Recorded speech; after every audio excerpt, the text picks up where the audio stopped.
What happens when one of Hollywood's most revered and beloved voices encounters the increasingly volatile behavior of late-night television's most unpredictable host? The entertainment industry was left reeling after Morgan Freeman, the legendary actor whose voice has narrated America's most cherished moments, was forcibly removed from Jimmy Kimmel Live following what began as a routine promotional appearance but quickly escalated into one of the most shocking displays of disrespect toward a Hollywood icon in television history. The fallout has sent shockwaves through an industry built on reverence for its elder statesman, with social media erupting in unprecedented outrage and A-list celebrities breaking their typical silence to condemn what many are calling an unforgivable breach of professional conduct. Before we dive into the complete breakdown of this stunning incident that has Hollywood questioning everything they thought they knew about late-night television, make sure you subscribe and hit that notification bell so you never miss the real stories behind the celebrity headlines that the mainstream media refuses to tell. Drop your thoughts in the comments as this unfolds, because what you're about to witness will change how you see both of these men forever. The Tuesday evening taping of Jimmy Kimmel Live should have been a celebration. Morgan Freeman, at 86 years old, remained one of the most respected figures in entertainment, arriving to promote his latest documentary project with the same quiet dignity that had defined his 6-decade career. Studio audience members buzzed with the special excitement that comes with seeing a living legend in person, many clutching phones to capture what they assumed would be a heartwarming interview with the man whose voice had guided them through countless films and narrated some of America's most important cultural moments. What none of them knew was that behind the scenes, tensions had been building for hours. Production staff later revealed that Kimmel had been in an increasingly foul mood throughout the day, snapping at writers and berating crew members with a viciousness that had become disturbingly familiar to those who worked closest to him. "He's been getting worse," confided one longtime production assistant who requested anonymity. But what happened with Mr. Freeman crossed every line imaginable. The studio lights dimmed as the familiar opening music began, and the audience settled into their seats, completely unaware they were about to witness an encounter that would expose the ugly reality lurking beneath late-night television's polished veneer. The warning signs were everywhere for those who knew how to read them. 3 hours before taping, Jimmy Kimmel's dressing room had already become a battleground of frustrated phone calls and slammed doors. Makeup artists exchanged worried glances as they listened to his voice rising through the thin walls, berating his head writer over script, changes that apparently weren't edgy enough for his taste. The show's veteran wardrobe supervisor, who had worked with dozens of hosts over her 20-year career, quietly confided to a colleague that she had never seen Kimmel this volatile. "He's been spiraling all week," revealed a longtime crew member, who witnessed the behind-the-scenes chaos. "Yesterday he made our script coordinator cry because she couldn't find him a specific brand of water. Today he screamed at the lighting director for 5 minutes over a shadow placement that literally no one in the audience would ever notice." Meanwhile, in the guest green room area, Morgan Freeman's arrival painted a starkly different picture. The legendary actor moved through the studio with his characteristic quiet grace, taking time to shake hands with every crew member who approached him, asking about their families and remembering details from previous encounters. "Mr. Freeman has been coming on talk shows for decades," explained his longtime publicist. "He treats everyone from the host to the intern with the same level of respect and kindness. It's just who he is." Freeman's team had come prepared with specific parameters for the interview, as was standard practice for any major celebrity appearance. The list was reasonable and straightforward. Focus on the new documentary, discuss his environmental activism, and perhaps touch on his remarkable career longevity. What they explicitly requested to avoid were invasive questions about his health, his age, or any attempts to turn him into a viral meme through condescending treatment. Kimmel's producers had agreed to these terms in writing during the booking process, but those who knew the host's recent patterns of behavior were already expressing private concerns. "Jimmy's been obsessing over viral moments lately," admitted one writer who requested anonymity. "He's convinced that respectful interviews don't generate enough social media buzz. He wants every guest interaction to become a shareable clip, regardless of how it makes the guest feel." As the afternoon wore on, Freeman's team noticed an unsettling shift in the production staff's demeanor. Conversations grew quieter when Kimmel's people walked by, and several crew members offered subtle words of support to Freeman's security detail. The atmosphere felt charged with an unspoken tension that veteran entertainment professionals recognized. As the calm before a professional storm, by 5 o'clock, with taping just 2 hours away, the battle lines had been drawn in ways that neither the studio audience nor the television viewers at home could possibly imagine. The studio lights blazed to life as the familiar Jimmy Kimmel live theme music filled the air, and the packed audience erupted in their customary applause. But tonight felt different. Word had somehow leaked that Morgan Freeman would be the guest, and the energy in the room carried an almost reverent quality that seasoned talk show audiences rarely displayed. Phone cameras were already raised in anticipation, hoping to capture a moment with the man whose voice had become synonymous with wisdom and gravitas in American culture. When Kimmel emerged from backstage, his trademark smile was firmly in place, but those who had witnessed his earlier backstage behavior could detect the forced quality behind his jovial wave to the crowd. "We have a very special guest tonight," he announced, his voice carrying its usual practiced enthusiasm. "Someone who I've wanted to have on the show for years. Please welcome the legendary Morgan Freeman." The applause was thunderous as Freeman appeared, moving with the careful dignity of his 86 years, but radiating the unmistakable presence that had captivated audiences for decades. He raised a gentle hand to acknowledge the standing ovation, his famous smile warm and genuine.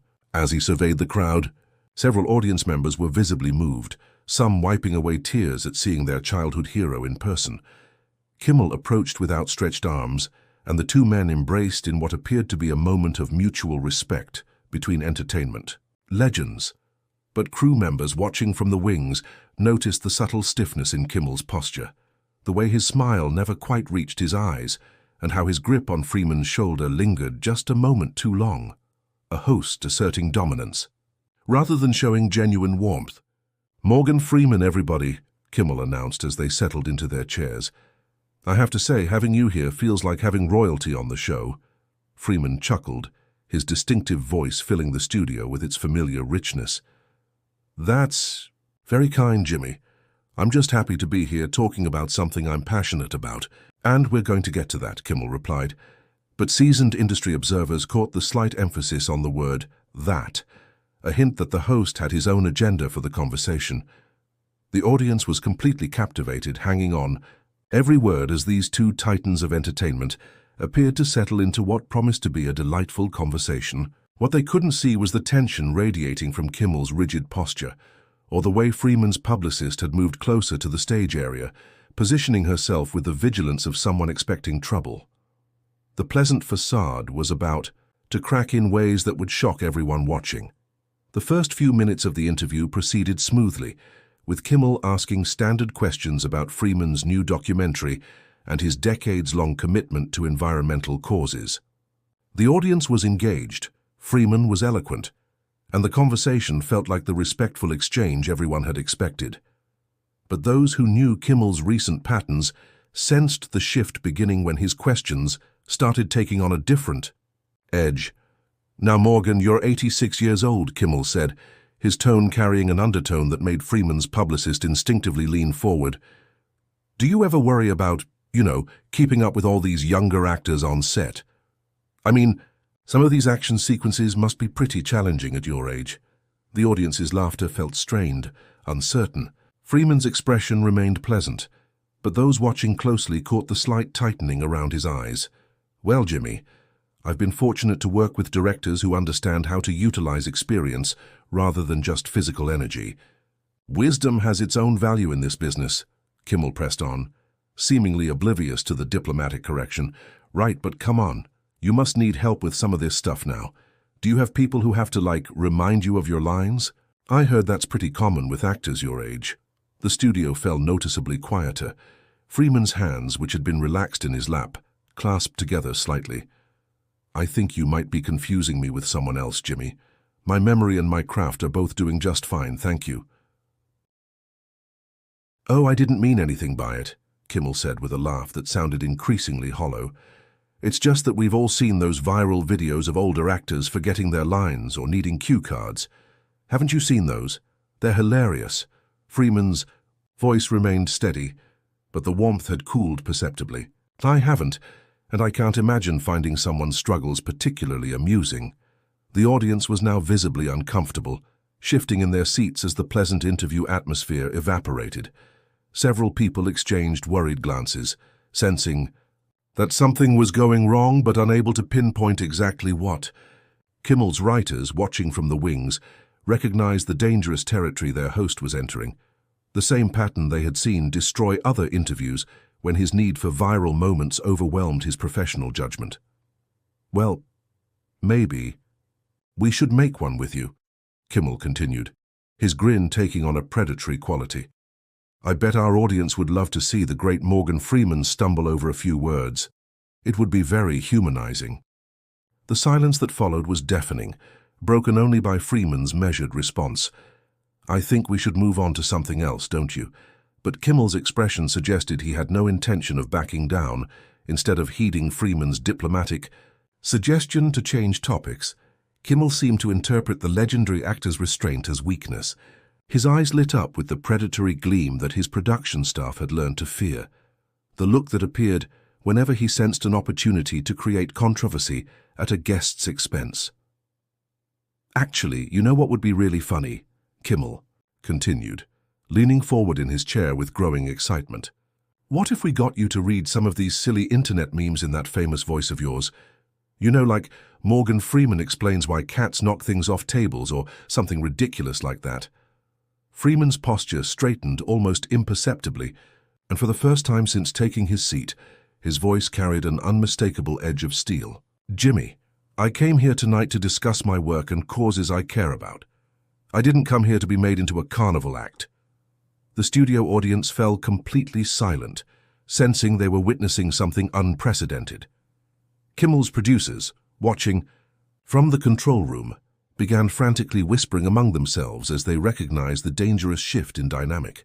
The director's finger hovered over the commercial break button, but Kimmel was already pushing forward. "Oh, come on, Morgan," Kimmel said with a dismissive wave. "Don't be so serious. Everyone loves those Morgan Freeman voice memes. It's not like it's beneath you. It's just fun." Freeman set his hands deliberately on the arms of his chair, and when he spoke, his voice carried the full weight of his 86 years and 6 decades in the entertainment industry. "What's beneath me, Jimmy, is sitting here while someone half my age treats me like a novelty act for cheap laughs. I've earned more respect than that." The power in those words was undeniable. Even Kimmel seemed momentarily taken aback by the quiet authority in Freeman's voice, the same voice that had commanded attention in boardrooms, on movie sets, and in some of the most important films of the past 50 years. "We're going to commercial," the director announced through the studio speakers, desperate to give both men a chance to cool down. But as the cameras stopped rolling and the audience sat in stunned silence, Freeman remained perfectly still in his chair, his gaze fixed steadily on Kimmel.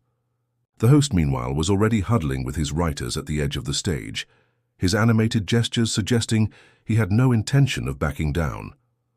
The brief commercial break was about to become the most tense 4 minutes in late-night television history. When the cameras rolled again, the studio atmosphere was electric with unresolved tension. Freeman remained composed in his chair, but Kimmel returned with an aggressive energy that immediately put everyone on edge. His writers had clearly encouraged him to double down rather than retreat, a decision that would prove catastrophic. "Welcome back," Kimmel announced, his voice carrying a forced cheerfulness that fooled no one. "We're here with Morgan Freeman, who apparently thinks he's too good for a little harmless fun." The audience stirred uneasily. Freeman's expression didn't change, but his voice carried quiet steel. "Jimmy, what I think is that we agreed on certain parameters for this interview, and you've chosen to ignore them completely." "Parameters?" Kimmel laughed, but there was no humor in it. "You're on my show, Morgan. We do things my way here." Freeman slowly shook his head. "No, son. That's not how this works when you invite someone to be your guest. There's a thing called respect, and you've shown precious little of it tonight." The word "son" hung in the air like a challenge. At 86, Freeman had earned the right to speak to anyone that way, but Kimmel's face flushed crimson as if he'd been slapped. The control room fell silent, everyone sensing they were witnessing something unprecedented. "Don't you dare condescend to me," Kimmel snapped, his carefully maintained television persona cracking completely. "I've been doing this show for 20 years. I don't need some has-been actor telling me how to do my job." The audible gasp from the audience was immediate and visceral. Several people stood up in their seats, unable to believe what they'd just heard.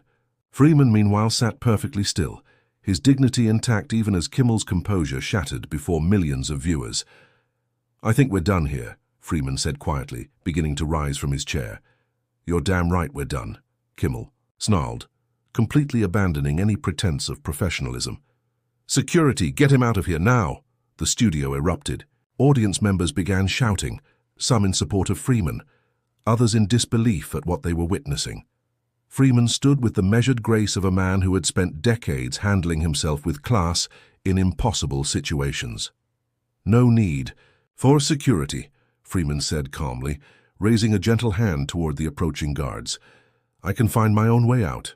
As he walked toward the exit, the audience's scattered applause grew into something resembling a standing ovation, while Kimmel sat frozen in his chair, finally realizing the magnitude of what he had just done. The moment Freeman disappeared backstage, the entertainment industry exploded into protective fury.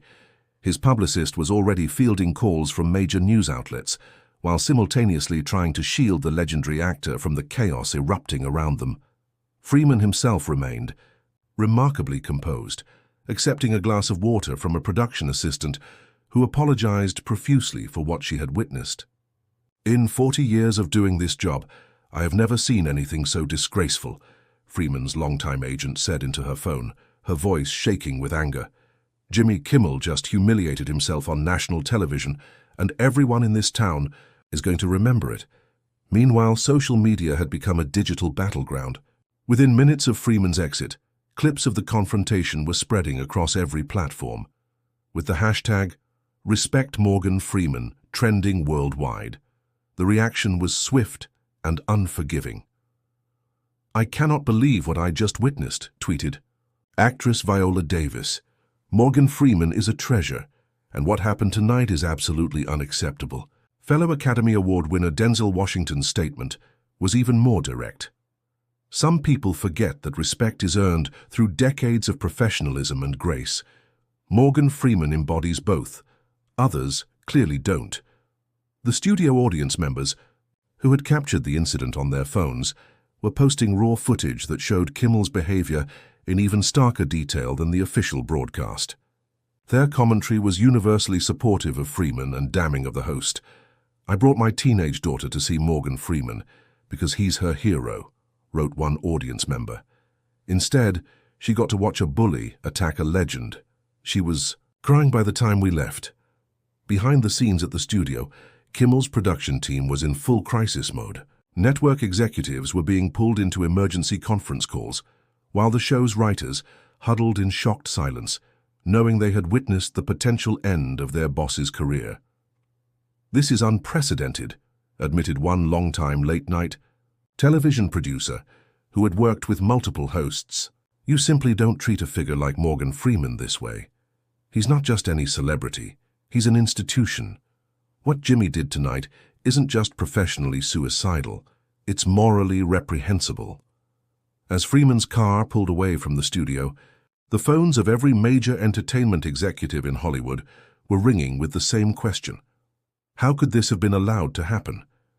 The answer would reshape late-night television forever. In the weeks that followed, the entertainment industry witnessed a seismic shift that no one could have anticipated. Morgan Freeman, who had handled the incident with characteristic grace and dignity, found himself elevated to an even more revered status. When he finally granted his first interview about the incident, appearing on a rival network's talk show where he was treated with the utmost respect, his measured response only enhanced his reputation further. "Sometimes in life you have to stand up for basic human decency," Freeman said, his voice carrying the same quiet authority that had silenced Kimmel that fateful night. "Age brings many things, but the most important is the understanding that respect isn't given, it's earned. And once you've earned it, you have a responsibility to yourself and others to demand it. Meanwhile, Jimmy Kimmel's career never recovered from what industry insiders now referred to as the Freeman incident. Ratings plummeted as viewers abandoned the show in droves, unwilling to support a host who had so publicly humiliated a beloved legend. Major advertisers quietly withdrew their sponsorship, citing concerns about being associated with such controversial behavior. Network executives, initially hoping the scandal would blow over, found themselves facing an unprecedented crisis. "This wasn't just a bad interview," explained one senior executive who requested anonymity. "This was a fundamental betrayal of the trust between host and guest, between network and audience. Morgan Freeman represents everything decent about Hollywood, and Jimmy destroyed that sacred relationship for momentary shock value." The incident sparked industry-wide changes in how talk shows approached celebrity interviews. Contracts began, including specific dignity clauses, and producers implemented new protocols for handling disagreements between hosts and guests. Several veteran talk show hosts publicly acknowledged the need for reform. "What happened to Morgan Freeman could have happened to any of us," admitted one longtime host. "It forced everyone in this business to examine how we treat our guests, especially our elder statesmen, who built the industry we all benefit from." Kimmel himself became increasingly isolated within the entertainment community. Former friends distanced themselves, and his attempts at damage control only highlighted his inability to comprehend the magnitude of his error. His forced apology, delivered weeks after the incident, was widely viewed as too little, too late. For Freeman, the incident became an unexpected capstone to an already legendary career, a moment where his quiet dignity and moral courage reminded an entire industry of its better angels. At 86, he had taught Hollywood a lesson about respect that would resonate for generations. The entertainment world had been forever changed by those few moments when one man's grace met another's gracelessness, and everyone watching learned which quality truly defines greatness.